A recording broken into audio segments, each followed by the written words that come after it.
मौलिक अधिकार बहुत इम्पोर्टेंट चैप्टर है, इसको आप देखिएगा। सबसे पहले हम इसमें कंसेप्ट पूरा देखेंगे कि मौलिक अधिकार क्या होते हैं, इसके प्रकार और पूरे से संबंधित क्वेश्चन उसको देखेंगे, कंसेप्ट को। उसके बाद हम इससे संबंधित जितने क्वेश्चन हैं उसको डील करेंगे, इससे आपको ज़्यादा अच्छे से समझ में आएगा। चलिए चालू। देखिए, मौलिक अधिकार यह है भारतीय संविधान के भाग 3 से संबंधित है ना। और अनुच्छेद 12 से लेके 35 तक, मौलिक संविधान के भाग 3 में अनुच्छेद 12 से लेके 35 तक मौलिक अधिकारों का वर्णन है। विभिन्न प्रकार के जो हमें मौलिक अधिकार मिले हैं उससे संबंधित इसमें वर्णन है। 12 से चालू होता है और 35 तक है। उसके बाद डीपीएसपी, राज्य के नीति निर्देशक सिद्धांत स्टार्ट हो जाते हैं, है ना। तो अब हम देखते हैं मौलिक अधिकार संविधान के भाग 3 अनुच्छेद 12 से लेके 35 में निहित है, जैसा कि हमने अभी लिखा। और अगले में आते हैं, संविधान के इस भाग को भारत का मैग्ना कार्टा कहा जाता है। यह क्वेश्चन भी अधिकतर एग्जाम में बनता है कि भारत का मैग्ना कार्टा इनमें से किसे कहा जाता है। तो भारत का मैग्ना कार्टा किसे कहा जाता है? मौलिक अधिकारों को कहा जाता है। किसको कहा जाता है? मौलिक अधिकारों को कहा जाता है। मौलिक अधिकार हमने कहाँ से लिए? मौलिक अधिकार हमने यूएसए, संयुक्त राज्य अमेरिका से लिए हैं। कहाँ से लिए हमने? संयुक्त राज्य अमेरिका से। यहाँ हमें 3 फैक्ट मिलते हैं।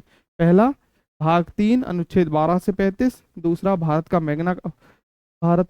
के मैग्ना कार्टा के रूप में जाना जाता है इसको। और तीसरा, मौलिक अधिकारों को हमने संयुक्त राज्य अमेरिका के संविधान से ग्रहण किए हैं।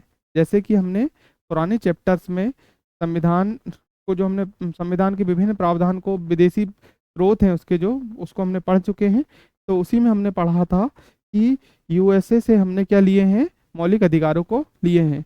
चलिए हम रिवीजन कर लेते हैं। यूएसए से हमने और क्या लिए? उपराष्ट्रपति का पद लिए हैं। और विभिन्न जो जुडिशरी संबंधित, न्यायालय संबंधित जो चीज़ें हैं वह हमने कहाँ से लिए हैं? हमने संयुक्त राज्य अमेरिका से लिए हैं। ठीक है, अब हम अगला देखते हैं। देखिए, मूल संविधान जो था उसमें हमें 7 प्रकार के मौलिक अधिकार थे और वर्तमान में 6 प्रकार के मौलिक अधिकार हैं। अब आप सोचेंगे कि कैसे? तो एक संविधान संशोधन हुआ, वो था 44वां संविधान संशोधन 1978। इसके तहत संपत्ति का अधिकार, जो एक मौलिक अधिकार के रूप में जाना जाता था, उसको हटाकर, मतलब मौलिक अधिकारों की श्रेणियों से हटाकर उसे कानूनी अधिकार बना दिया गया। मौलिक अधिकार से उसे कानूनी अधिकार बना दिया गया, जो संविधान के भाग 12 में अनुच्छेद 300 का में शामिल किया गया है। भाग 12 के अनुच्छेद 300 ए मान लेते हैं, का या ए, 300 ए। अब यह कौन सा अधिकार हो गया? कानूनी अधिकार हो गया। कौन सा अधिकार हो गया? कानूनी अधिकार हो गया। फिर से मैं आपको बताता हूं कि अनुच्छेद 300 ए भाग 12, हाँ, अब ये पहले कहाँ था? पहले था ये 19 ए सब पार्ट 4 और अनुच्छेद 31, इसमें संपत्ति के अधिकार का वर्णन था। इसको यहाँ से हटा दिया गया और इसको शामिल कर दिया गया 300 ए में। कहाँ शामिल कर दिया गया? 300 ए में। इसको भी हम बाद में देखेंगे। ये पूरा पीडीएफ आपको आरजी ऐप में मिल जाएगा। आरजे जो ऐप मैंने आपको अभी लोगो दिखाया था, उसमें आप डाउनलोड कर सकते हैं। ये पूरा आपको पीडीएफ वहाँ मिल जाएगा, है ना। अब देखिए, मैंने आपको क्या बताया? मैंने आपको यह बताया कि हमारे मूल संविधान में 7 प्रकार के मौलिक अधिकार थे, लेकिन वर्तमान में 6 प्रकार के मौलिक अधिकार है। संपत्ति के अधिकार को हटा दिया गया है। उसके पीछे यह कारण था कि जो विकास संबंधित कार्य होते थे, जो सार्वजनिक हित के से संबंधित रहते थे, उस पे कोई व्यक्ति यदि क्लेम कर दे कि जैसे रेलवे लाइन का निर्माण हो रहा है, उसमें बीच में कहीं जमीन आ रही है, तो रेलवे जरूर उस व्यक्ति को मुआवजा प्रदान करेगा। ये तो मतलब डायरेक्ट जमीन नहीं ले लेगा, उसका बाकायदा उसको अच्छा मुआवजा देगा, कई बार नौकरी भी प्रदान करता है। लेकिन पहले क्या होता था, जब तक संपत्ति का अधिकार था तो सार्वजनिक हित के लिए किसी की जमीन उस नहीं ली जा सकती थी। अब ऐसा रहता है कि यदि उनको जरूरी है तो वो ले लेगा और आपको पर्याप्त मुआवजा दे देगा, है ना। तो संपत्ति का अधिकार को हटाने के पीछे यही कारण था। अब देखिए 6 प्रकार के मौलिक अधिकार है, इसको हम यहीं याद कर लेंगे, फिर से देखते हैं। अब 12 से लेके कहाँ से चालू हो रहा है, 12 से 35 तक है ना। और यहाँ पे बात हो रही 14 से 18 की। अब बात आती है अनुच्छेद 12 में क्या है और अनुच्छेद 13 में क्या है ना। यह भी हमारा जानना हमारे लिए बहुत जरूरी है। अनुच्छेद जो 12 है वह राज्य की परिभाषा बताता है। राज्य मतलब यहाँ पे जैसे मध्य प्रदेश, महाराष्ट्र, ये राज्य नहीं। राज्य एक सम्मिलित स्वरूप को कहा गया है जिसमें कौन कौन आते हैं, देश आता, भारत देश आता है, उसके अंदर सम्मिलित राज्य आते हैं, उससे संबंधित उनके प्राधिकारी आते हैं, है ना, और पूरी संस्थाएं आती है, वह सभी राज्य में शामिल है, तो उसको राज्य कहा गया है। जब भी हम हमारे पढ़ने के दौरान राज्य शब्द यूज होता है तो हम उसको क्या समझेंगे, यह पूरा देश, राज्य और राज्य से संबंधित जो संस्थाएं हैं, उससे संबंधित जो अधिकारी हैं या राज्य द्वारा पोषित संस्थाएं हैं, वह सभी राज्य के अंतर्गत आएंगी, है ना। तो यह है आपका अनुच्छेद 12। अब हम आते हैं अनुच्छेद 13 में। बहुत चर्चित अनुच्छेद कहलाता है यह, और सुप्रीम कोर्ट में जब बहस चलती है उस दौरान यह अनुच्छेद बहुत बार आता है। इससे इसका मतलब यह है, यदि हम मूल अधिकार पढ़ रहे हैं तो यह अनुच्छेद यह कहता है कि मौलिक अधिकार को अल्पगत करने वाली विधियां मान्य नहीं होंगी। यदि इसका सीधा सा मतलब यह है कि कोई भी ऐसी विधि या कानून जो मौलिक अधिकार को कम करते हैं या क्षीण करते हैं, तो वह विधि उस समय से मान्य नहीं होगी, है ना। यह कहलाता है अपना अनुच्छेद 13। अब इसके अंतर क्या, इससे कई चीजें निकलती है। इससे एक और चीज निकली है अनुच्छेद 13 से, न्यायिक पुनरावलोकन। न्यायिक पुनरावलोकन यह भी हम पढ़ेंगे। न्यायिक पुनरावलोकन, पुनरावलोकन, पुनरावलोकन, है ना, पुनरावलोकन, जुडिशियल रिव्यू। क्या निकला है, जुडिशियल रिव्यू। अब देखते हैं कैसे। देखिए हमारे संविधान में शक्ति के पृथक्करण का सिद्धांत दिया गया है कि मतलब जैसे कार्यपालिका, न्यायपालिका, है ना, और विधायिका, तीनों को अपने अपने कार्य सौंपे गए हैं और तीनों विधि के दायरे में रहते हुए अपने कार्यों का निष्पादन करती है। लेकिन न्यायपालिका का यह कार्य है कि वह कोई भी जो नियम पारित होता है उसको संविधान के दायरे में है या नहीं है उसको चेक करती है। तो उसी से ये अनुच्छेद 13 से न्यायिक पुनरावलोकन का कंसेप्ट निकला। मतलब न्यायालय किसी भी जो विधायिका के जो निर्णय हैं, विधायिका के द्वारा बनाए गए कानून हैं, उसकी समीक्षा कर सकता है। तो यह हो गया आपका अनुच्छेद 12 और अनुच्छेद 13। अब हम आते हैं 6 मौलिक अधिकारों पे। सबसे पहले हम याद करते हैं कि 6 मौलिक अधिकार कौन से हैं। सबसे पहला है मौलिक अधिकार समानता का अधिकार। कौन सा है हमारा, समानता का अधिकार। समानता का अधिकार अनुच्छेद 14 से लेके अनुच्छेद 18 तक है। अनुच्छेद 14 से लेके अनुच्छेद 18 तक है। स्वतंत्रता का अधिकार आता है, वह आपका है 19 से लेके 22 तक। मैंने क्या बोला आपसे, समानता का अधिकार 14 से 18, स्वतंत्रता का अधिकार 19 से 22। अब हम आते हैं शोषण के विरुद्ध अधिकार। इसमें 2 अनुच्छेद शामिल हैं, अनुच्छेद 23 और अनुच्छेद 24। क्या बोला मैंने आपको, 14 से 18 समानता का अधिकार, 19 से 22 स्वतंत्रता का अधिकार, 23 से 24 शोषण के विरुद्ध अधिकार, हाँ 23-24। अब बात आती है 25 से 28। 25 से 28 जो है वो धार्मिक स्वतंत्रता का अधिकार है, धर्म की स्वतंत्रता का अधिकार है। इसके अंदर की चीज हम अभी पढ़ेंगे, पहले हम इसको एक एक तरीके से याद कर लेते हैं 6 मौलिक अधिकारों को कि किस किस अनुच्छेद के बीच कौन से अधिकार शामिल हैं, है ना। तो 25 से 28 के बीच है धर्म की स्वतंत्रता का अधिकार, है ना। अब सांस्कृतिक और शैक्षणिक स्वतंत्रता का अधिकार जो है वह 29 और 30 में शामिल है। इसमें अल्पसंख्यकों के संबंधित हितों के संबंधित संरक्षण के विषय में बताया गया है ना।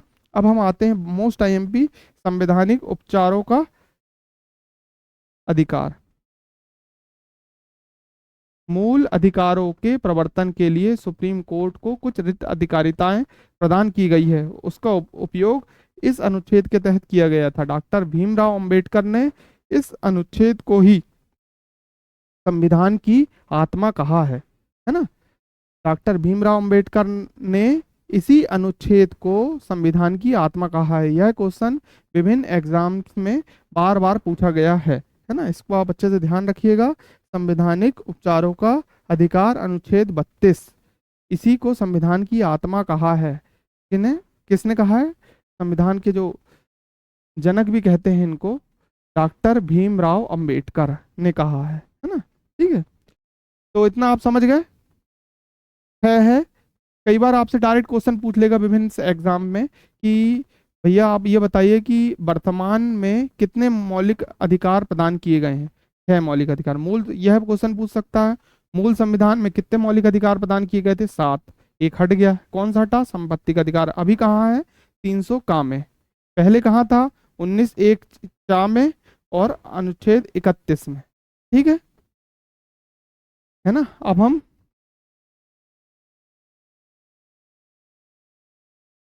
हम एक एक करके 14 से लेके 35 तक पूरे अनुच्छेद को एक बार देखते हैं, है ना। चलते हैं आगे।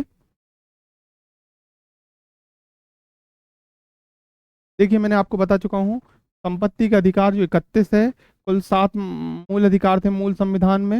हालांकि 44वें संविधान 1978 द्वारा मौलिक अधिकारों की सूची से हटा दिया गया। इसे संपत्ति का अधिकार संविधान के भाग 12 में अनुच्छेद 300 का के तहत कानूनी अधिकार बनाया गया। मैंने आपको अभी बता चुका हूँ, है ना। ये आपको पीडीएफ फॉर्म में आपको मिल जाएगा, है ना। अब हम आगे चलते हैं।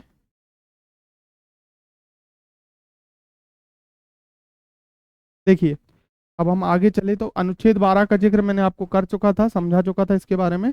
इसमें राज्य की परिभाषा है ना। राज्य को परिभाषित करता है। राज्य में क्या आता है? संघ सरकार आती है, राज्य सरकार के विधायी और कार्यपाली अंग आते हैं, सभी स्थानीय प्राधिकरण आते हैं, वैधानिक और गैर सांविधिक प्राधिकरण आते हैं, है ना। मैंने आपको बता चुका हूँ इसको। अब अगले में आते हैं।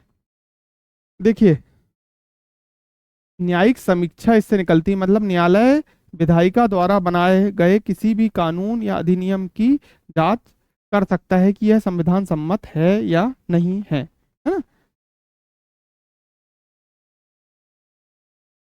ठीक है, बस ये तो मैंने बता चुका था कि मूल अधिकार को कोई भी कानून छीन नहीं कर सकता, है ना। इसके बारे में आप कुछ और अब बात है, जैसे आपको अभी जो बता देता हूँ। एक अनुच्छेद 368 है। 368 के अंतर्गत कोई कानून बनता है, वह इसके अंतर्गत शामिल नहीं होगा। मतलब सिर्फ अनुच्छेद 368। कैसे? जैसे मान लो अनुच्छेद 368 संविधान संशोधन से संबंधित है, तो मौलिक अधिकारों में भी संशोधन हो सकता है, या केशवानंद भारती केस में कहा गया है, लेकिन वह संविधान के मूल ढांचे को प्रभावित ना करे। ठीक है, अनुच्छेद 13 हम देख चुके हैं अभी। अब आते हैं हम अनुच्छेद 14, विधि के समान समानता और विधि का समान संरक्षण। इसका मतलब यह कहलाता है कि कोई भी व्यक्ति, चाहे वह गरीब हो या अमीर हो, वह विधि से ऊपर नहीं हो सकता, है ना। जो नियम गरीब के लिए लागू है, वह नियम अमीर के लिए भी लागू होगा, है ना। उस जो एक बड़े अधिकारी के लिए लागू है, वो छोटे अधिकारी के लिए भी लागू होगा। मतलब विधि के समक्ष सब समान है। ठीक है, और विधि का समान संरक्षण मतलब समान समय में समान विधि का उपयोग किया जाएगा। मतलब कोई किसी परिस्थिति में उस विधि का उपयोग किया गया है, तो दूसरी परिस्थिति में उस विधि का उपयोग किया जाएगा। विधि के समक्ष समता हमने ब्रिटेन से लिए हैं। कहाँ से लिए? हमने ब्रिटेन से लिए हैं। विधि के समक्ष समता, समानता और विधि का समान संरक्षण हमने कहाँ से लिए हैं? अमेरिका से लिए हैं। कहाँ से लिए हैं? अमेरिका। यह भी क्वेश्चन बनता है कि विधि के समक्ष समता हमने कहाँ से लिए हैं? ब्रिटेन से लिए हैं। और विधि का समान संरक्षण हमने कहाँ से लिए हैं? अमेरिका से लिए हैं, है ना। अब हम आते हैं अगले अनुच्छेद। तो आप अनुच्छेद 14 याद रखिएगा। अनुच्छेद 14 कहलाता है विधि के समक्ष समता और विधियों का समान संरक्षण। मतलब विधि के सामने सब बराबर है, कोई बड़ा छोटा नहीं। किसी ने अपराध किया, चाहे अमीर करे, चाहे गरीब करे, चाहे बड़ा अधिकारी करे, चाहे छोटा अधिकारी करे, चाहे आम जनता करे, जो विधि ने निर्धारित किया है उसी के तहत उसको दंड दंड दिया जाएगा। ठीक है, तो आपका हो गया अनुच्छेद 14। अब हम आते हैं अनुच्छेद 15 की ओर। तो अनुच्छेद 15 यह कहता है कि धर्म, मूल वंश, जाति, लिंग या जन्म स्थान के आधार पर किसी से भेदभाव नहीं किया जा सकता। उदाहरण, आप महिला हो, आपको यह अधिकार नहीं दिया जाएगा। तो ये ऐसा नहीं किया जा सकता, चाहे वो पुरुष हो या महिला हो,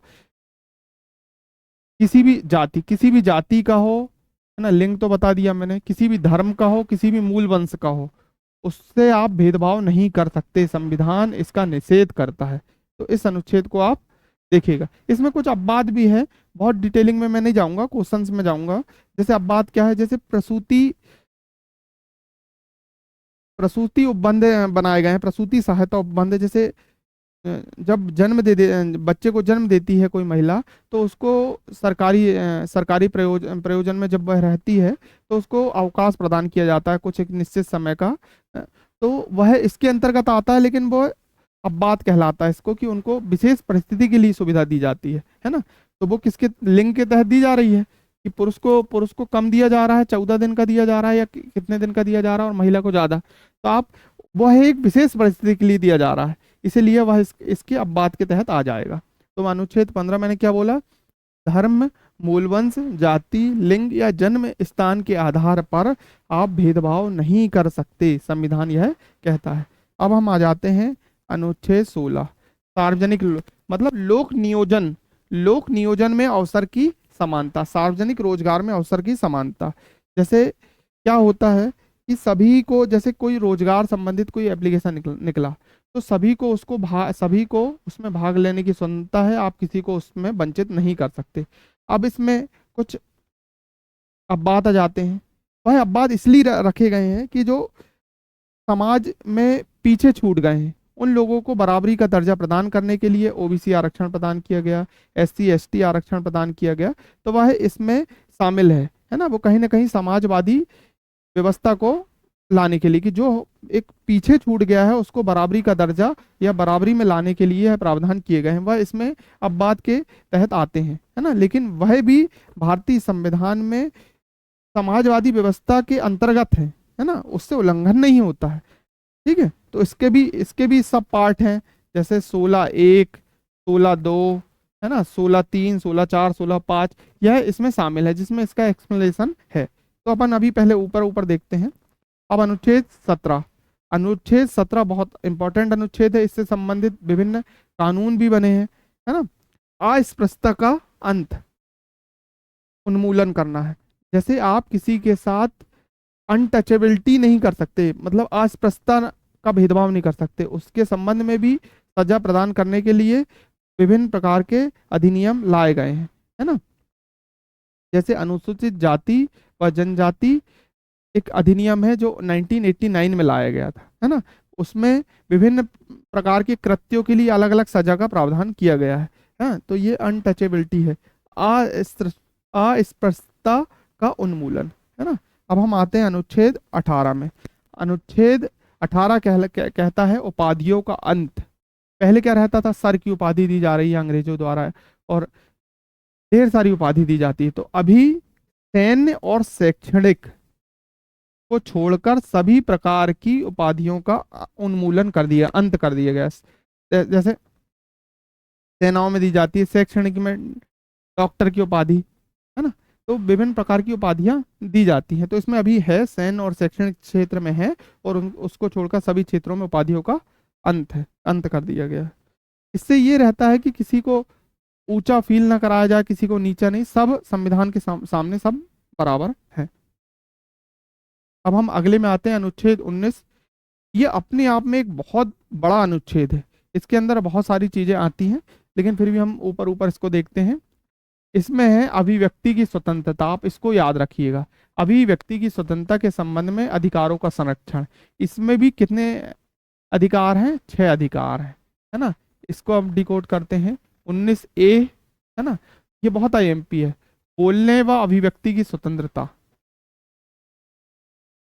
कई बार क्या होता है, आपसे डायरेक्ट पूछ लिया जाता है कि 4 ऑप्शन दिया जाता है कि इनमें से कौन सा गलत है, 19A में लिख दिया, 19B में लिख दिया। तो आपको ये याद करना भी जरूरी है, क्योंकि कंपटीशन के दौर पे आप कोई भी चीज पढ़ना नहीं छोड़ सकते, है ना। तो 19A में क्या है, बोलने और अभिव्यक्ति की स्वतंत्रता का अधिकार, ठीक है।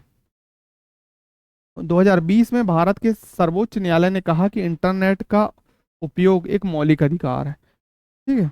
अब 19 बी में क्या है? शांतिपूर्ण व बिना हथियारों के एकत्र होने का अधिकार, है ना।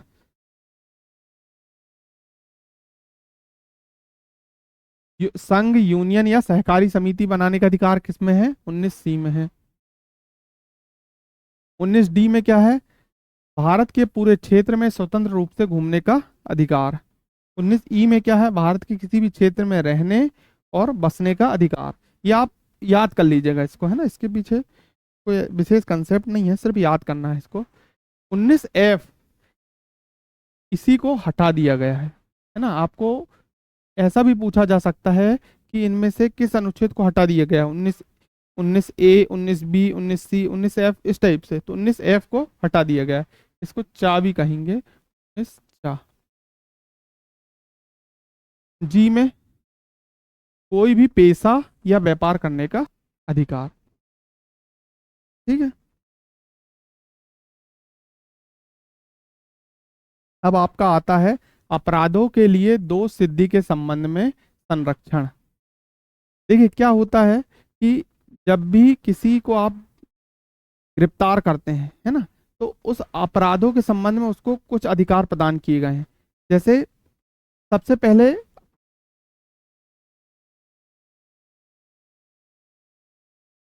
भूतलक्षी दंड। मतलब क्या? इसका मतलब यह है कि जैसे मान लो किसी ने आज अपराध किया है, आज उसने एक चोरी किया है, तो चोरी के संबंध में आज जो प्रावधान है उस पर वही लागू होंगे। यदि उसका निर्णय आज के 2 साल बाद यदि वो सिद्ध होता है कि वह अपराधी है, और 2 साल बाद कोई और कानून रहता है, तो वह इसके अंतर्गत नहीं आएगा। जिस दौरान उसने चोरी किया है, कृत्य किया है, उस समय क्या प्रावधान थे वह उसमें लागू होंगे, है ना।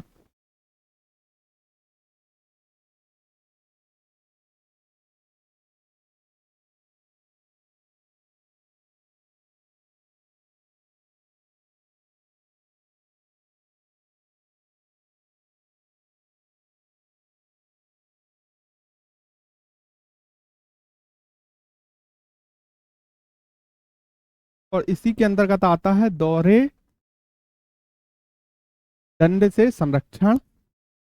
और तीसरा आता है इसमें स्वयं के खिलाफ गवाही देने के लिए आप मजबूर नहीं कर सकते आप। दूसरा, एक ही व्यक्ति को एक ही एक ही दंड के लिए 2 बार सजा नहीं मिल सकती। मतलब एक ही कृत्य के लिए आप 2 बार सजा नहीं मिल सकती। और तीसरा है स्वयं के लिए, स्वयं की गवाही के लिए आप उसको मजबूर नहीं कर सकते। जैसे कई बार ये कहता है ना, कहा जाता है ना कि पुलिस के सामने दी गई हुई गवाही मान्य नहीं होगी, कोर्ट के सामने दी गई गवाही मान्य होगी। तो यह उसी से संबंधित है, अपराधों के लिए दो सिद्धि से संबंधित है। अब हम जो अगला अनुच्छेद देखेंगे, जो बहुत आईएमपी अनुच्छेद है, वह है अनुच्छेद 21। यह अपने आप में इतना बड़ा अनुच्छेद है कि इसमें बहुत सारे विषय अपने आप शामिल हो जाते हैं, और कई बार नए नए विषय इसमें शामिल होते रहते हैं, है ना। इससे संबंधित एक वाद है जो 1978 का है, वह है मेनका गांधी वाद। कौन सा वाद है? यह क्वेश्चन भी पूछा जाता है कि मेनका गांधी जो वाद है, मतलब इन्होंने केस किया होगा उससे संबंधित, तो उसमें जो निर्णय आता है वह जिसने याचिकाकर्ता के नाम से फेमस हो जाता है, उसने किस। तो मेनका गांधी वाद है वह अनुच्छेद 21 के संबंध में है। पहले यह माना जाता था कि जीवन की स्वतंत्रता जो है वह केवल जीवन जीने से संबंधित है ना। जबकि मेनका गांधी के बाद इसमें परिवर्तन हुआ, और उसमें यह सुप्रीम कोर्ट ने यह कहा कि जीवन की प्राण व दैहिक स्वतंत्रता जो है वह केवल जीवन जीने के लिए संबंधित नहीं है, जीवन को गरिमापूर्ण ढंग से जीने से संबंधित है। तो इस कारण इसमें बहुत सारे अधिकार शामिल हो गए। जैसे स्वास्थ्य का अधिकार भी इसी में शामिल हो गया, शिक्षा का अधिकार भी इसी में शामिल है।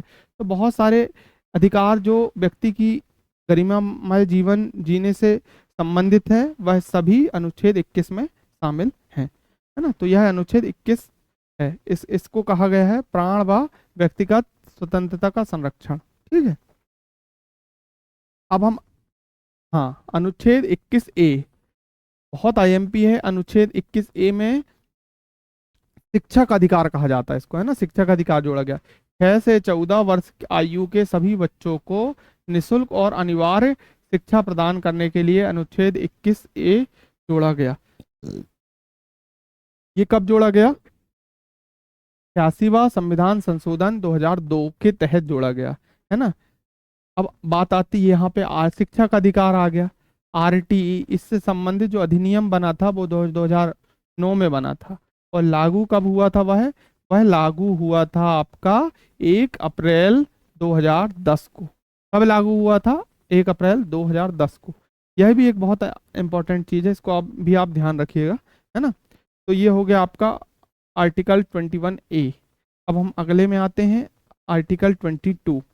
आर्टिकल 22 यह कहता है कि गिरफ्तारी के दौरान किसी भी जो अपराधी है वह उसको क्या क्या अधिकार प्राप्त हैं गिरफ्तार होने के बाद। गिरफ्तारी और नजरबंदी के विरुद्ध संरक्षण, अर्थात किसी व्यक्ति को उसके पसंद के कानूनी व्यवस्था। देखो, इसमें मेनली दो तीन चीज शामिल है, जिसमें पहली चीज यह है कि 24 घंटे के अंदर उसको कोर्ट के सामने पेश करना पड़ेगा। उसमें छुट्टी भी काउंट नहीं करते, मतलब उसको बढ़ा देते हैं समय को, मतलब जो ड्यूटी समय है उसमें 24 घंटे के अंदर उसको कोर्ट के सामने पेश किया जाएगा, है ना। यह आपका बंदी प्रत्यक्षीकरण से संबंधित भी है।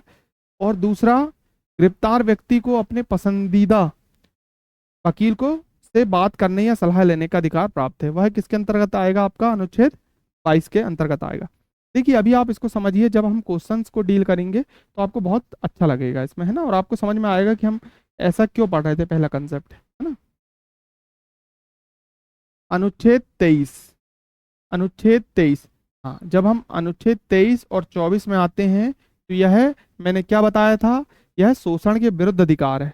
14 से जो 18 रहेगा, 14 से जो 18 रहेगा वह समानता का अधिकार रहेगा।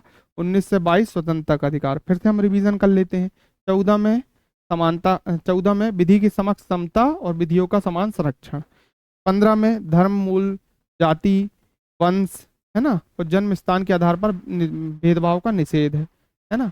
अब 16वां में आते हैं, लोक नियोजन में अवसर की समानता है। 17वां में आते हैं, अस्पृश्यता का अंत है। 18 में आते हैं, उपाधियों का अंत है। ठीक है, ये आपका हो गया समानता का अधिकार।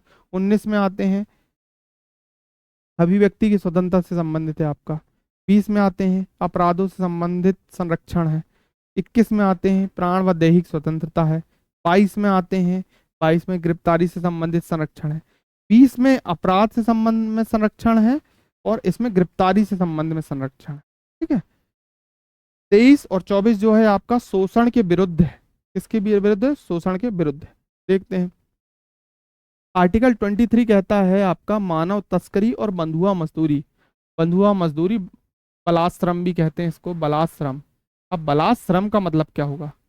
बलाश्रम का मतलब यह होगा कि वह, उसको जितनी मजदूरी हमको देना चाहिए उससे हम कम देते हैं और उससे बहुत ज़्यादा काम करा लेते हैं, तो उसको बलाश्रम कहते हैं। इसका निषेध किया गया है कहाँ? संविधान में। ठीक है। अब अनुच्छेद 24 बहुत आईएमपी अनुच्छेद है। यह बाल श्रम का निषेध करता है ना। बाल श्रम का निषेध करता है। इसी से संबंधित कार्य करने के लिए कैलाश सत्यार्थी को नोबेल प्राइज मिला है ना। बाल श्रम का निषेध, 14 वर्ष से कम आयु के किसी बच्चे को काम में नहीं लगाया जाएगा। ठीक है, यह ये कहता, बाल श्रम का निषेध किसमें है? अनुच्छेद 24 में है। बाल श्रम का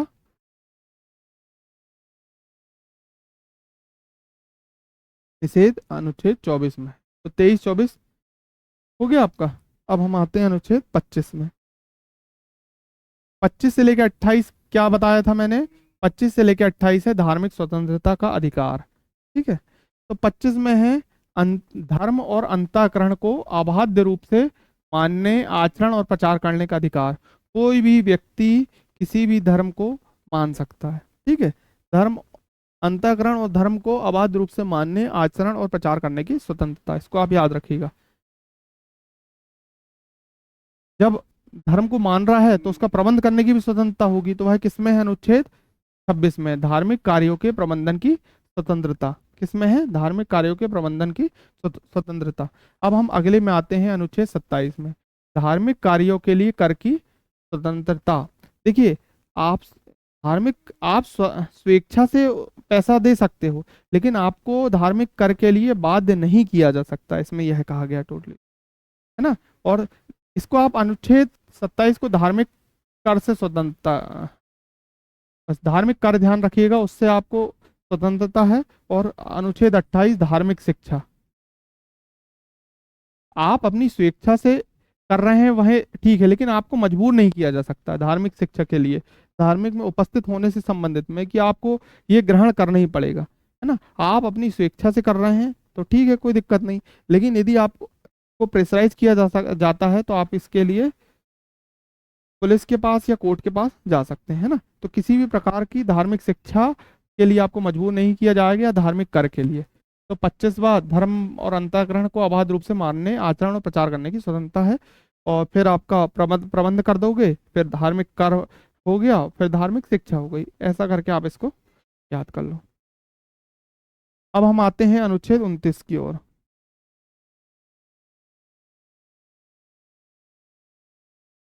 देखो, अनुच्छेद 29 और 30 अल्पसंख्यकों से संबंधित है, ठीक है। अल्पसंख्यकों के हितों का संरक्षण, ठीक है, अल्पसंख्यकों के हितों का संरक्षण अनुच्छेद 29 में दिया है। अनुच्छेद 30 में क्या दिया है? भाषाई और धार्मिक अल्पसंख्यकों को अपने शैक्षणिक संसाधन, शैक्षणिक संस्थानों की स्थापना, संरक्षण और प्रशासन का अधिकार होगा। मतलब धार्मिक अल्पसंख्यक, धार्मिक और भाषाई अल्पसंख्यक जो हैं, वह अपने लिए शैक्षणिक संस्थान खोल सकते हैं, उसका संरक्षण कर सकते हैं और उसका प्रशासन कर सकते हैं, ठीक है।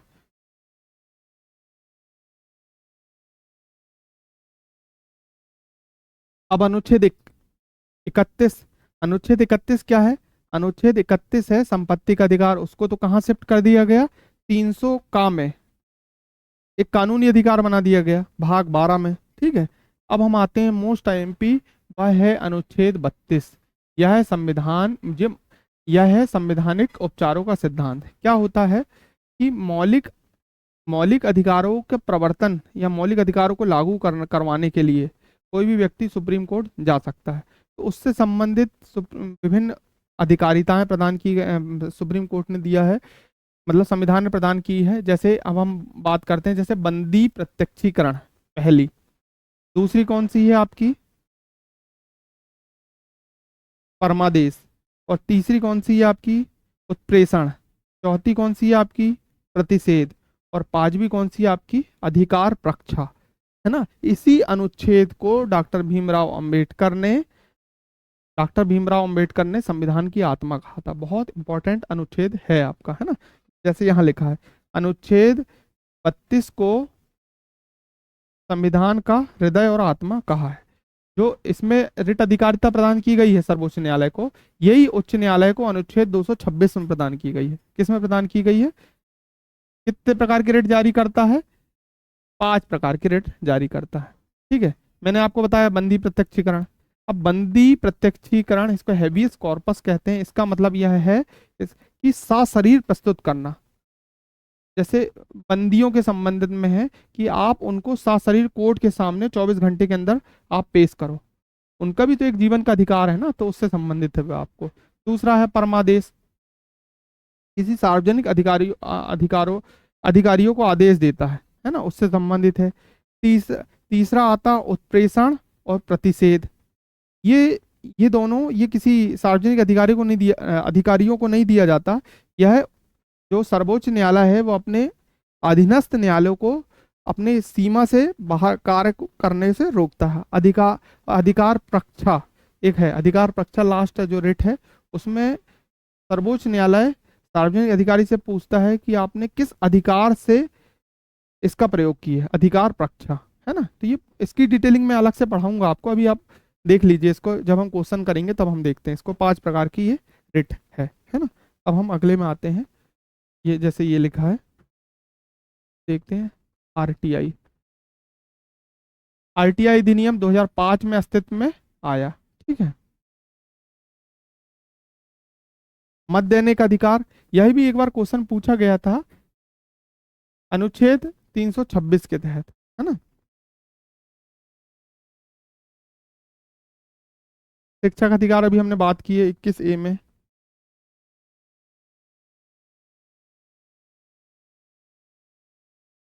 चलिए, अब इससे संबंधित हम क्वेश्चंस को डील करते हैं, जैसा अभी तक हमने जितना पढ़े हैं, है ना, उसको अब हम देखते हैं। 147, चलिए अब आप आंसर बताइएगा।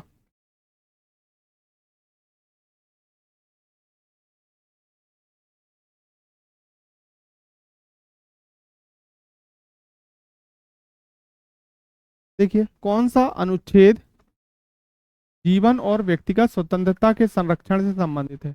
कौन सा अनुच्छेद जीवन और व्यक्तिगत स्वतंत्रता के संरक्षण से संबंधित है ना? बताओ इसको, आप क्या लगाते हैं इसका आंसर?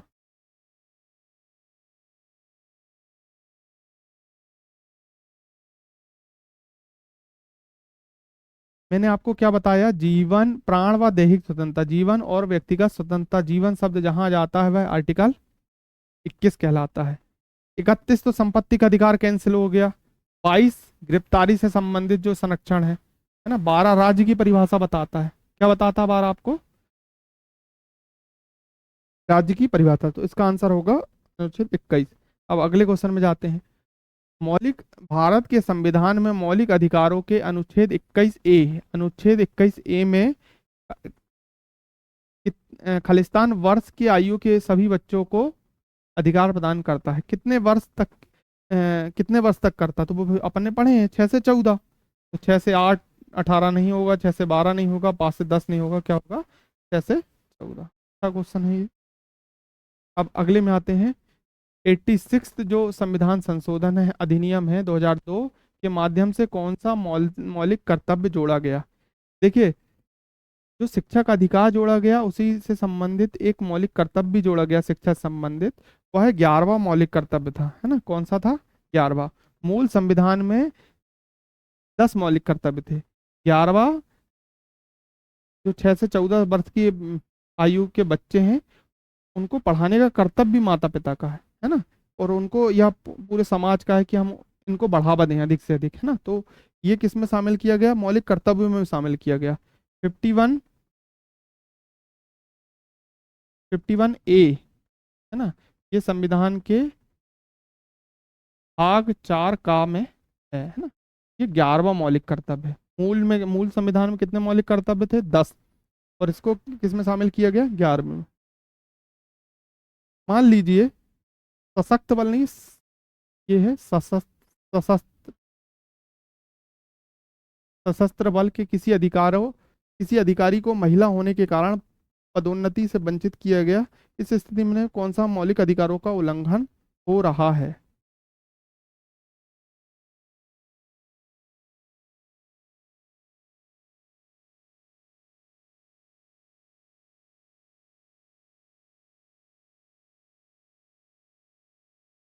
धर्म, जाति, लिंग के आधार पर आप किसी का वंचित नहीं कर सकते। तो इसका वह कौन सा अनुच्छेद है? वो है अनुच्छेद 15। और यह किसके अंतर्गत आता है? राइट टू इक्वलिटी, समानता का अधिकार। तो इसका आंसर क्या होगा? समानता का अधिकार। ठीक है। अब अगले क्वेश्चन में आते हैं। इनमें से क्या भारत के संविधान में स्वतंत्रता के अधिकार के शामिल नहीं है? स्वतंत्रता का अधिकार जैसे ही हमारे सामने आता है तो हमारे सामने 3 अनुच्छेद आना चाहिए। अनुच्छेद 4, 19 से लेके 22 तक। तो देखते हैं भैया। शामिल नहीं है पूछा।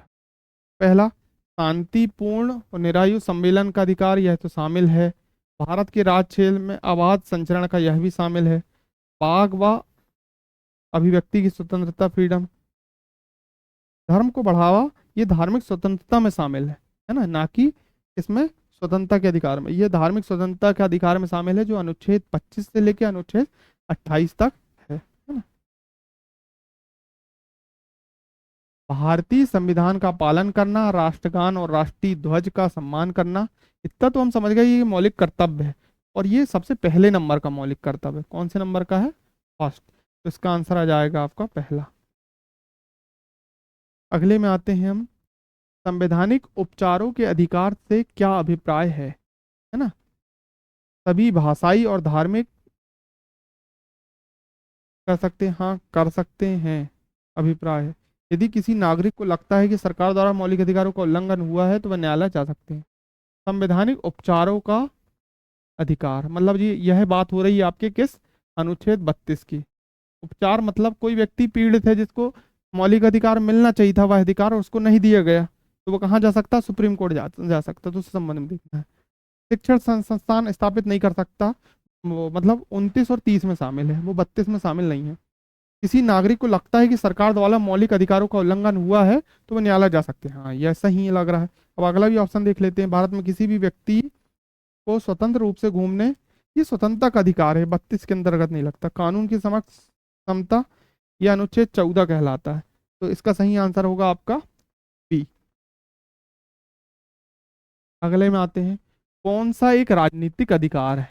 मतलब यह कहना चाह रहा है कि कौन सा मौलिक अधिकार नहीं है। तो भैया विचार व अभिव्यक्ति मौलिक अधिकार है, 1925 से लेकर 28 तक आता है। संघ बनाने की स्वतंत्रता भी अधिकार है। मतदान का अधिकार जो है वह एक कानूनी अधिकार है, जो अनुच्छेद 326 में हमने देखे थे अभी, है ना। भारतीय संविधान के अनुसार प्राण व दैहिक स्वतंत्रता का संरक्षण, यह किस अनुच्छेद में है, जीवन का अधिकार है। प्राण व दैहिक स्वतंत्रता अनुच्छेद 21 से संबंधित है। तो किस मूल अधिकार की श्रेणी में आता है ये? मैंने आपको बताया था 14 से 18 समानता का अधिकार, है ना। 19 से 22 स्वतंत्रता का अधिकार। 23-24 शोषण के विरुद्ध अधिकार, है ना। 25 से 28 धार्मिक स्वतंत्रता का अधिकार। 29-30 अल्पसंख्यकों भाषाई व उससे संस्कृति संबंधित अधिकार है। फिर 32 में संवैधानिक उपचारों संबंध। तो इसका आंसर आएगा स्वतंत्रता का।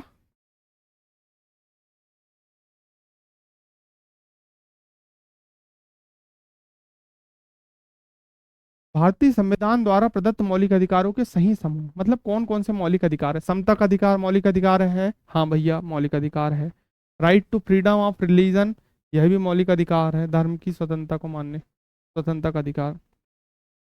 तीसरा, उच्च और व्यावसायिक शिक्षा के लिए वित्तीय सहायता का अधिकार नहीं, यह अधिकार नहीं है। अब राइट टू कॉन्स्टिट्यूशनल रेमेडीज, संवैधानिक उपचारों का अधिकार यह है, हाँ भैया 32 में है। पैतृक संपत्ति का अधिकार, इसको हटा दिया गया था। तो कौन कौन से ऑप्शन बचते हैं हमारे सामने, ए, बी और डी। ए, बी और डी किस में है, ऑप्शन नंबर सी। ठीक है, तो इसको आप देखिए। 6 से 14 वर्ष की आयु के बीच माता पिता या अभिभावकों को अपने बच्चों के लिए शिक्षा के अवसर प्रदान करना चाहिए। यह कब से शिक्षा के अधिकार कानून का हिस्सा बना, यह बना, मैंने आपको बताया था। शिक्षा का अधिकार जो अधिनियम लाया गया वो 2009 में लाया गया। इसको लागू किया गया कब से, 1 अप्रैल 2010 से। यह एक आईएमपी क्वेश्चन है, इसको आप ध्यान रखिएगा, ये डायरेक्ट क्वेश्चन बनते हैं, है ना।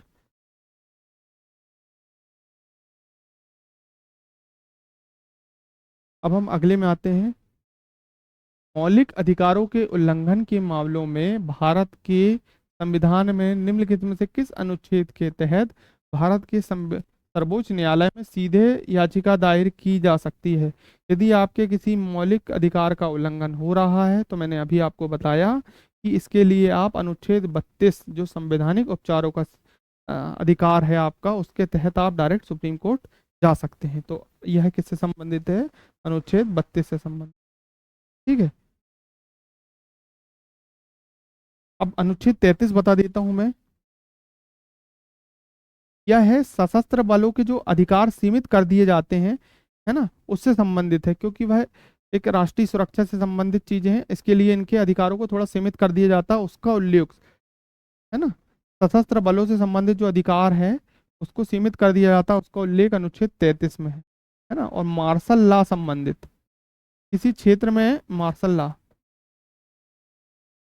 मतलब सैन्य कानून, क्या होता है, किसी क्षेत्र में जब आतंकवादी गतिविधियां चलती हैं, है ना, उस क्षेत्र में मार्शल लॉ लागू हो जाता है। तो उसमें एक सीमित ढंग से वहां पे मौलिक अधिकारों को मतलब युक्ति युक्त प्रतिबंध लगा दिया जाता है। यह किससे संबंधित है, अनुच्छेद 34 से संबंधित है। और अनुच्छेद 35 ये कहता है मूल अधिकारों के संबंध में संसद को नियम बनाने की शक्ति, वह किस अनुच्छेद में है? अनुच्छेद 35 में है। में है आपके अनुच्छेद 35 में है। और अनुच्छेद 32 तो आपका संवैधानिक उपचारों का सिद्धांत है ही। ठीक है। भारतीय संविधान के अनुसार बच्चों को मुफ्त और अनिवार्य शिक्षा की आयु अनिवार्य है। कितनी आयु तक दी जाना चाहिए? वह दिए जानी चाहिए आपकी 14। कहाँ से लेके? 6 से 14। तो इसमें तक पूछा है, 14 तक, तो इसका आंसर आएगा मैक्सिमम वैल्यू पूछा आपसे वो। किस संविधान संशोधन में नीति निर्देशक सिद्धांतों को मौलिक अधिकारों पर वरीयता प्रदान की गई है? तो यह प्रदान की गई है 42वें संविधान। किसमें प्रदान की गई है? जब हम संविधान संशोधन पढ़ेंगे तो मैं आपको डिटेल से इसमें बता दूंगा। उस रिट का नाम बताइए जिसके तहत अदालत आदेश देती है कि गिरफ्तार व्यक्ति को उसके समक्ष पेश किया जाना चाहिए, कि गिरफ्तार व्यक्ति को रिहा करने का आदेश दे सकती है यदि गिरफ्तारी का तरीका या आधार वैध या संतोषजनक नहीं है। मैंने आपको अभी बताया था हेवियस कॉर्पस या बंदी प्रत्यक्षीकरण कहते हैं। इसके तहत सर्वोच्च न्यायालय किसी बंदी को उसके समक्ष, अपने समक्ष प्रस्तुत करने के लिए यह आदेश दे सकता है ना, कि गिरफ्तार व्यक्ति को उसके समक्ष पेश किया जाए 24 घंटे के अंदर गिरफ्तार करने के। तो यह कहलाता आपका हेवियस कॉर्पस, बंदी प्रत्यक्षीकरण। ठीक है। एक बहुत अच्छा क्वेश्चन, इसको आप देखिएगा। भारतीय भारतीय संविधान का खालिस्तान अल्पसंख्यकों के हितों से संबंधित सुरक्षा का प्रावधान है। बताइए इसका आंसर। इसका आंसर होगा, मैंने आपको फिर से बताया, देखिए अल्पसंख्यकों के हितों से संबंधित 29 और 30 है। ठीक है। 25 से लेके 28 तक तो आपका क्या है? धार्मिक स्वतंत्रता का अधिकार है। तो 27 भी नहीं आएगा, 28 भी नहीं आएगा, 26 भी नहीं आएगा। तो इसका आंसर क्या आएगा आपका? 29। मैंने अभी आपको याद कराया था इसके बारे में, है ना। सीधे क्वेश्चन बन जाते हैं, आपको पूरे मौलिक अधिकार शब्दशः याद रहना चाहिए, है ना। क्वेश्चन बहुत कठिन नहीं आते, लेकिन आपके रिवीजन में कमी हो जाती है, इसलिए आप इसको बहुत अच्छे से याद रखिए। यदि लोगों के एक समूह को केरल में तेलुगु माध्यम का स्कूल खोलने की अनुमति नहीं दी जाती तो किस मौलिक अधिकारों का उल्लंघन होता है? देखो, सांस्कृतिक और शैक्षणिक अधिकार। मैंने आपको क्या बताया? अल्पसंख्यकों के हितों से संबंधित है कि उनको अपने शैक्षणिक संस्थानों को खोलने का अधिकार है, उसके प्रबंध का भी अधिकार है। मैंने अभी आपको बताया था, तो वह आपके 29-30 में जाता, तो यह अनुच्छेद 30 के अंतर्गत आएगा, है ना। भारत की संप्रभुता, एकता और अखंडता को बनाए रखना, उसकी रक्षा करना, यह हमें बता रहा है कि हमें क्या करना चाहिए। तो यह मौलिक कर्तव्य है। सीधे अपन को समझ में आ रहा है कि यह एक मौलिक कर्तव्य है। तो इसका आंसर होगा आपका क्या? मौलिक कर्तव्य। देखिए, जिसमें कोई कंसेप्ट छुपा नहीं है, जो सीधे अपन को समझ में आ रहा है, इसलिए मैं उसको उसका सीधे आंसर बता के आगे बढ़ रहा हूँ, है ना, कि आपका ज़्यादा टाइम वेस्टेज ना हो। सीधे अपन काम काम की बात करें उसमें। भारत के संविधान के किस अनुच्छेद के अनुसार प्राकृतिक पर्यावरण की रक्षा करना प्रत्येक नागरिकों का मौलिक कर्तव्य है? देखो, मौलिक कर्तव्य शब्द यूज आया, तो मौलिक कर्तव्य जो है वह अनुच्छेद 51A में है। कितने मौलिक कर्तव्य हैं? 11 फंडामेंटल ड्यूटीज है, FD लिख देता हूँ, है ना। तो यह किसके अंतर्गत आएगा? अनुच्छेद 51A के। में आप कंफ्यूज मत होइएगा, क्योंकि DPSP में भी है यह चीजें, लेकिन इसमें सीधे आपको मौलिक कर्तव्य शब्द लिखा है ना। भारत के संविधान के किन अनुच्छेदों में समानता का अधिकार उल्लेखित किया गया है? मैंने आपको बताया था, पहले शुरुआत किया था, और शुरुआत के साथ ही बताया था मैंने आपको, बता देता हूँ। 23-24 शोषण के विरुद्ध। 23-24 क्या है आपका?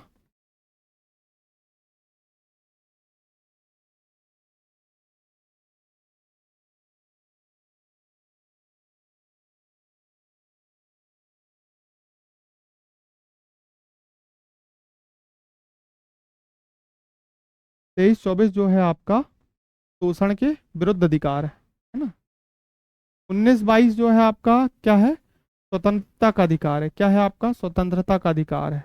25 से 28 जो है आपका धार्मिक स्वतंत्रता का अधिकार है। क्या है आपका? धार्मिक स्वतंत्रता का अधिकार है।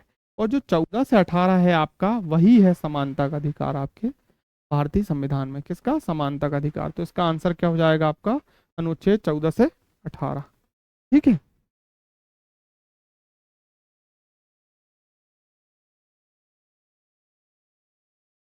1950 के भारत के संविधान में कितने मौलिक अधिकार निहित थे? ये पूछ रहा है आपका, मूल संविधान में कितने मौलिक अधिकार प्रदान किए गए थे? हमको 7 मौलिक अधिकार प्रदान किए गए थे। कितने? 7। एक संपत्ति का अधिकार हट गया, तो अभी वर्तमान में कितने मौलिक अधिकार हैं? 6 हैं। वर्तमान में 6 हैं, मूल संविधान में कितने थे? 7 थे। ठीक है। निम्नलिखित में से कौन सा भारतीय संविधान के अनुसार मौलिक अधिकार नहीं है? भाषण और अभिव्यक्ति की स्वतंत्रता है, समान न्याय और निशुल्क विधि सहायता।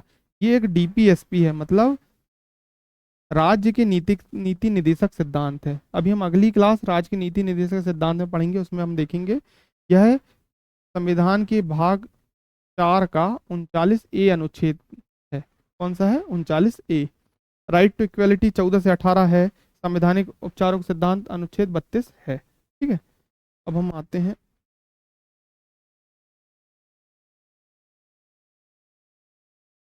निम्नलिखित में से कौन सा भारतीय संविधान में मौलिक अधिकार के रूप में सूचीबद्ध नहीं है? मतलब यह है, आपसे पूछ रहा है कि कौन सा मौलिक अधिकार नहीं है। स्वतंत्रता का अधिकार है भैया, 19 से 22। संपत्ति का अधिकार नहीं है, 31 में था, और 19F में यह हटा दिया गया। तो बाकी सब होंगे, आंसर मिल गया हमको। तो इसका सही आंसर होगा आपका संपत्ति का अधिकार। संपत्ति का अधिकार मूल अधिकार नहीं है। 300 काम में चला गया है भैया ये तो। अब अगले में आते हैं, भारत के संविधान से संबंधित निम्नलिखित में से कौन सा कथन सत्य है? मौलिक अधिकार सामाजिक और आर्थिक लोकतंत्र का निर्माण करते हैं, जबकि नीति निर्देशक सिद्धांत राजनीतिक लोकतंत्र का निर्माण करते हैं। सत्य पूछा। मौलिक अधिकार न्याय संगत है, जबकि राज्य के नीति निर्देशक सिद्धांत गैर न्यायिक है। इसका सही आंसर यह होगा। अब मैं आपको बता रहा हूँ, ये फैक्ट हम छोड़ दिए थे, इसको बताना जरूरी है। देखिए, क्या दिया? न्याय संगत। न्याय संगत और गैर न्याय संगत, है ना। इसको एक और वर्ड कहते हैं, न्यायोचित और गैर न्यायोचित। मतलब मौलिक अधिकारों को लागू करवाने के लिए आप कोर्ट जा सकते हो, सुप्रीम कोर्ट, हाई कोर्ट जा सकते हो, और अधीनस्थ न्यायालय जा सकते हो। ठीक है। लेकिन आप डीपीएसपी, जो राज्य के नीति निर्देशक सिद्धांत है, उसको लागू कराने के लिए आप कोर्ट नहीं जा सकते। वह सरकार अपनी नीतियों के अनुसार उसको लागू करेगी या नहीं करेगी, वह उसका व्यक्तिगत अधिकार है ना, विधायिका का। लेकिन आप उसके लिए कोर्ट नहीं जा सकते। तो उसको गैर न्यायोचित कहते हैं, है ना, गैर न्यायिक कहते हैं, उसको न्याय संगत कहते हैं। ठीक है। मतलब न्यायालय सुन सकता मौलिक अधिकारों के से संबंधित बातों को। नीति निदेशक जैसे अनुच्छेद 44, समान नागरिक संहिता, बहुत दिन से इस पे चर्चा चल रही है, लागू नहीं हो पाया। लेकिन आप इसके लिए कोर्ट नहीं जा सकते कि भैया इसको लागू करवाओ। लेकिन मौलिक अधिकारों का उल्लंघन हो रहा, तो उसके लिए आप कोर्ट जा सकते हैं। तो इसका आंसर होगा बी। निम्नलिखित में से किसे भारतीय संविधान की आत्मा के रूप में वर्णित किया गया है? यह चीज मैंने बहुत बार आपको बताया। तो किसको किया गया है? मौलिक अधिकारों को किया गया। मौलिक अधिकारों में किस मौलिक अधिकार को किया गया है? वह किया गया है अनुच्छेद 32। किसको किया गया है? अनुच्छेद 32 को। ठीक है। किस निर्णय में संविधान की मूल संरचना का सिद्धांत निर्धारित हुआ? देखिए क्या है, मूल एक बहुत विवादित विषय बना रहा कि मूल अधिकारों पर परिवर्तन हो सकता है या नहीं हो सकता है। उसमें जो अंतिम निर्णय आया, वह आया किसका? केशवानंद भारती केशवानंद भारती मामला, जो 1973 में आया, है ना। इस मामले में यह कहा गया कि मौलिक अधिकारों में संशोधन हो सकता है, बशर्ते जो एक उसका एक ढांचा है, मूल ढांचा है। इसमें मूल ढांचा का सिद्धांत भी संपादित किया गया। मूल ढांचा का सिद्धांत में कोई नुकसान ना हो, उसका जो मूल ढांचा, उसमें विभिन्न विषय दिए गए, उसमें कोई हनन नहीं होना चाहिए। उसको छोड़ के आप मूल अधिकारों का संशोधन युक्त प्रबंध लगा सकते हो। तो यह इसका आंसर होगा कि मूल ढांचा, है ना, बेसिक स्ट्रक्चर का सिद्धांत जो दिया गया, वह दिया गया किसमें? केशवानंद भारती केस में। यह 1973 में हुआ था, है ना। सबसे ज्यादा जजों की पीठ इसी में बैठी थी, है ना, यह भी क्वेश्चन। अगले में आते हैं हम।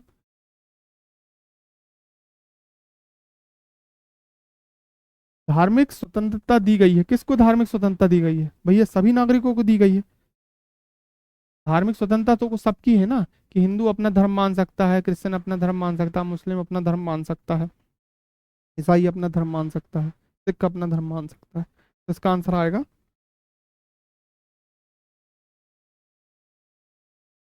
जब हम आपातकाल पढ़ेंगे तब इसको बहुत डिटेलिंग से पढ़ेंगे, लेकिन फिर भी बता देता हूं कि आपातकाल के दौरान दो अनुच्छेद एक ऐसे हैं जिसको निलंबित किसी भी स्थिति में नहीं किया जा सकता। वह अनुच्छेद है अनुच्छेद 20 और अनुच्छेद 21। अनुच्छेद 20 क्या है? अपराधों के संबंध में संरक्षण। और 21 है प्राण व दैहिक स्वतंत्रता, या प्राण या जीवन की स्वतंत्रता। इन दो अनुच्छेद को किसी भी स्थिति में निलंबित नहीं किया जा सकता। चलिए, ठीक है, तो सभी को बहुत बहुत धन्यवाद। तो हम अगली क्लास में मिलते हैं। अभी ये आपकी मौलिक अधिकारों की क्लास थी, आप इसको अच्छे से रिवाइज कर लीजिएगा, है ना। चलिए ठीक है, सभी को नमस्कार।